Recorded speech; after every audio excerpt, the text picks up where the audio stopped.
قابل جہاں کے عاقل دوستو، السلام علیکم۔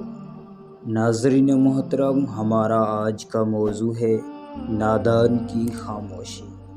امام ابو یوسف رحمۃ اللہ علیہ کی مجلس میں ایک شخص بیٹھا کرتا تھا جو ہمیشہ خاموش رہ کر گفتگو سنا کرتا تھا اور خود کبھی نہ بولتا تھا۔ ایک بار حضرت امام ابو یوسف نے اس سے فرمایا کہ میاں، تم ہمیشہ ہی چپ رہتے ہو، کبھی تم بھی بولا کرو۔ تو اس نے کہا، اچھا حضور، ایک مسئلہ بتائیے کہ روزہ دار افطار کس وقت کرے؟ امام ابو یوسف نے فرمایا، جب سورج ڈوب جائے۔ تو وہ بولا کہ اگر سورج آدھی رات تک بھی نہ ڈوبے تو پھر کیا کرے؟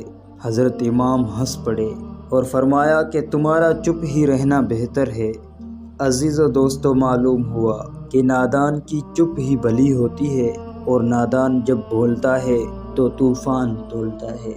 دوستو، اگر چینل پر نئے ہیں تو چینل کو سبسکرائب کرتے ہوئے گھنٹی کے بٹن کو لازمی دبائیں تاکہ ہماری آنے والی ہر ویڈیو آپ تک پہنچ سکے۔ فرقان علی کو دیں اجازت۔